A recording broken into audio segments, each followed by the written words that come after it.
Hello everyone, I wanted to answer some questions. It was 9.8, numbers 36 and 54, 9.9, numbers 6 and 10. So here we go. For 36, find the radius of convergence of the power series where c is greater than 0 and k is a positive integer. We have the sum as n goes from 0 to infinity of n factorial to the k power x to the n over k times n factorial. So it's k times n quantity factorial. Okay, so let's take the limit as n goes to infinity of the absolute value of a sub n plus 1 over a sub n. So we're going to be looking at the next term over the current term. And that's going to be the limit as n goes to infinity of the absolute value of n plus 1 factorial to the k power times x to the n plus 1 over k times the quantity n plus 1, then that quantity factorial, divide that by just our n factorial to the k power x to the n over k times n factorial, which is what we saw initially there. So I'm going to essentially multiply this fraction by the reciprocal of the other fraction. We have the limit as n goes to infinity of n plus 1 factorial, that to the k power, x to the n plus, I don't know why I did that, but x to the n plus 1 over k n plus k factorial times k n factorial over n factorial to the k power x to the n. So right off we can see here that the x to the n plus 1, x to the n, they would divide out and just leave us an x. So that this divides here and leaves us just an x. And for the sake of argument, these absolute values really only matter for the x. For everything else, they're positive. So in the next line, we can write this as the limit as n goes to infinity of the absolute value. Well, no, let me keep going absolute value. Let's go away from that now. And so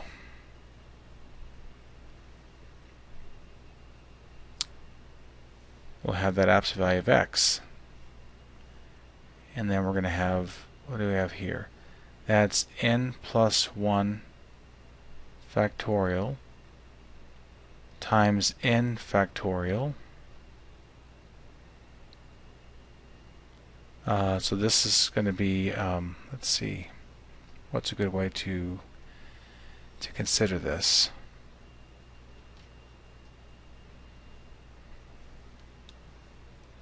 No, it didn't state that correctly. N plus 1 to the k times n factorial to the k power. There we go. And then over, I saw that k n factorial, over, now from down here we'd have k n plus k times k n plus k minus 1 times all the way down to k n plus 1 times k n factorial. And then we still have this n factorial to the k power. Okay, so that part is going to divide out up here.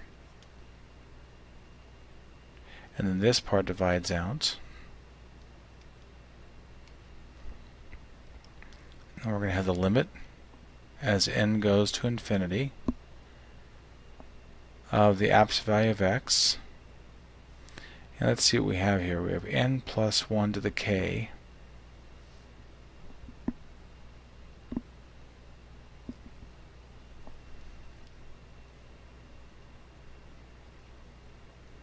over what? What can we do with this down here? That's going to be k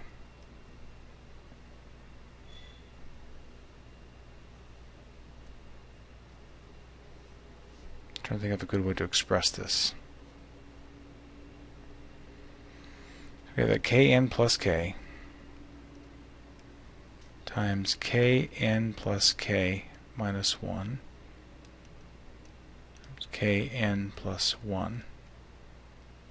Okay, now we're talking about a limit here. So as n goes to infinity, what's happening here? And it might be easier to see this if I see if there's a way I can express this. We have the limit as n goes to infinity of the absolute value of x times, think of this as n plus 1 times n plus 1 times the n plus 1, like that, where we have k of these. Then down below we have k times n plus 1 times k times, this gets to be a little messy here, it's n plus 1 minus 1 over k times k times n plus 1 over k. Now the point here being that now we have in this there are k of these terms. So as n gets really big, the things on top and bottom, these are the same. These are close, these are still somewhat close as n gets very big. So we had the limit as n goes to infinity of the absolute value of x times our n plus 1 times n plus 1 times n plus 1, where we have k of these, over k, and we have kk, so k to the k times n plus 1 times n plus 1 minus 1 over k times n plus 1 over k. So that these do somewhat line up, whereas n gets big they are essentially the same, and we end up with the absolute value of x over k to the k. So this converges. Is this a ratio test? If the absolute value of x over k to the k is less than 1, or the absolute value of x is less than k to the k. So the radius of convergence is going to be k to the k.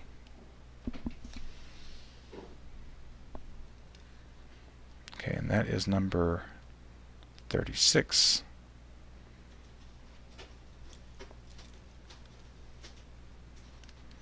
Now in 54 we have g of x equals the sum as n goes from 0 to infinity of 2x to the n, and we're going to find g of negative 1/8. We're supposed to match it to a graph as well. Well, g of negative 1/8 is going to be the sum as n goes from 0 to infinity of 2 times the negative 1/8 to the n, which is the sum as n goes from 0 to infinity of negative 1/4 to the n. So when n starts at 0, negative 1/4 to 0 is 1. When n is going to be 1, we have minus 1/4. When n is going to be 2, we're going to have negative 1/4 squared is plus 1/16, and so on. And it's going to alternate positive, negative, positive, negative. So our first partial sum, S1, is 1. S2 is going to be the sum of the first two terms, which is 0.75 or 3/4. S3 is going to be 0.8125. And if we were to graph this, here's 1.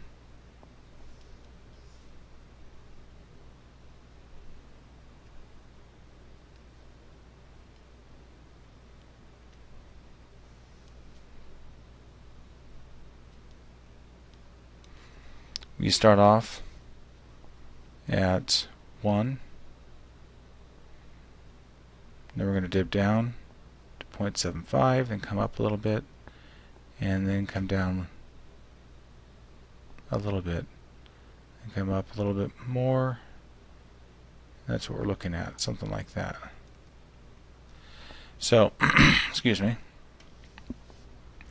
This corresponds to choice in the book, number C.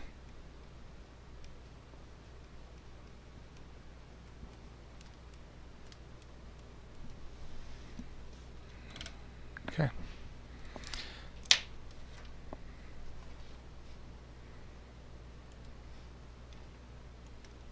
Okay, so here's a 9.9, number 10, sorry, 6 and 10, they both have the same directions. Find a power series of the function centered at C and determine the interval of convergence. So here, this f of x equals 4 over 5 minus x, where C equals negative 3. So f of x would be 4 over, watch this now, we're going to be subtracting a negative 3. That's just like adding 3. So I'll do 5 minus x minus a negative 3, and then I need to do so what's really happening here, I have minus a negative of a negative, so I'm overall subtracting 3, so I'll have to add 3, so it's going to be 4 over 8 minus the quantity x plus 3. Now, there should be a 1 out in front here for the power series, so I will multiply everything by 1 over 8.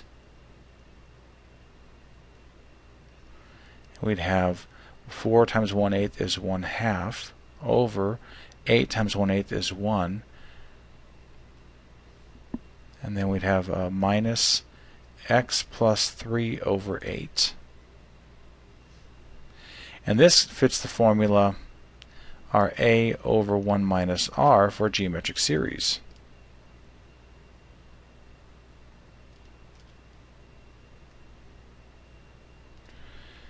To where the a is 1/2 and the r is x plus 3 over 8. And so we can have the sum as n goes from 0 to infinity of 1/2 times the quantity x plus 3 over 8 to the nth power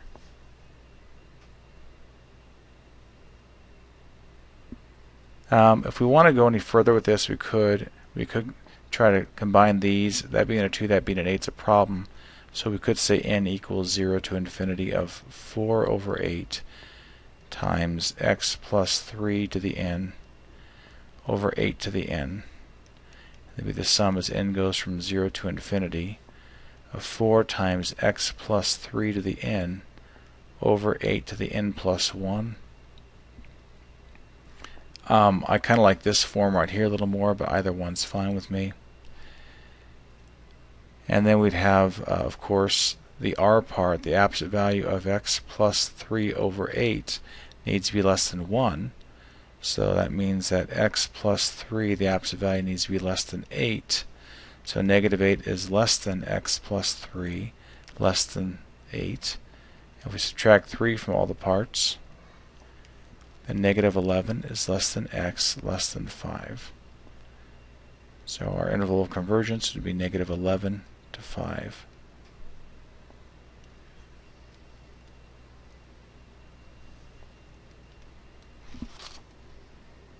For 10, we have f of x equals 3 over 2x minus 1, where c equals 2.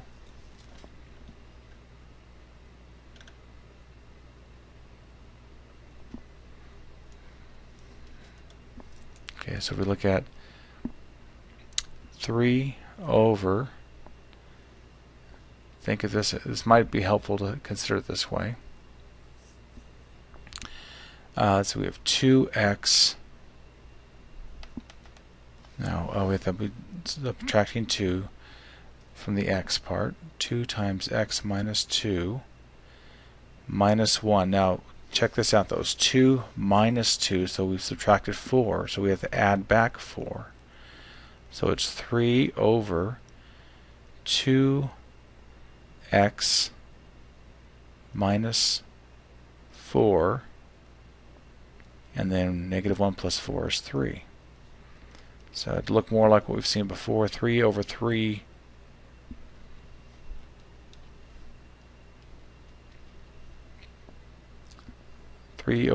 plus 2x plus 4,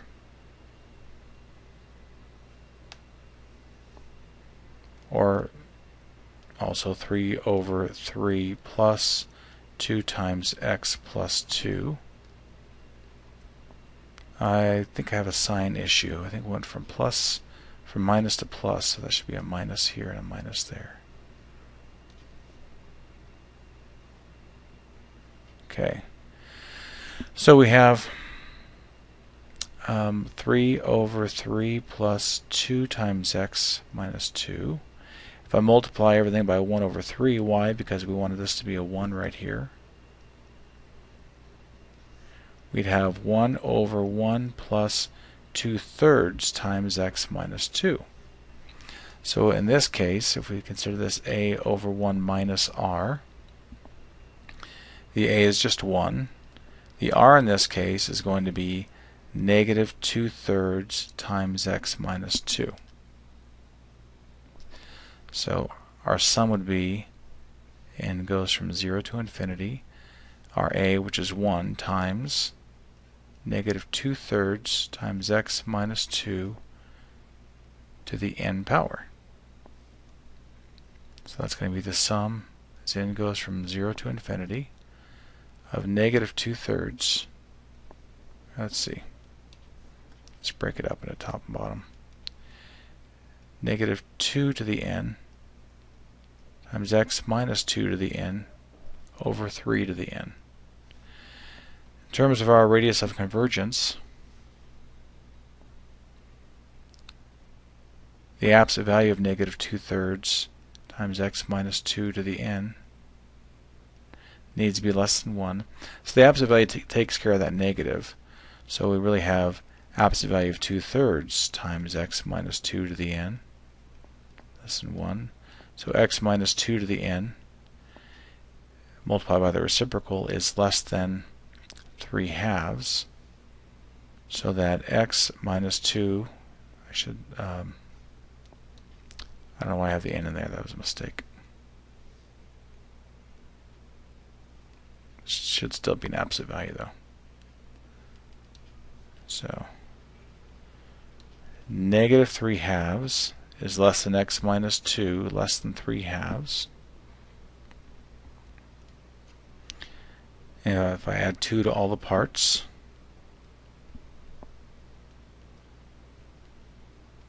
I'd have 1/2 is less than x, less than, that's 2 plus 1.5, that's 3.5, or 7/2. So 1/2 to 7/2 is our interval of convergence. Okay. Well, I hope that answers the questions. Let me know if you have any more questions. Thanks. Bye.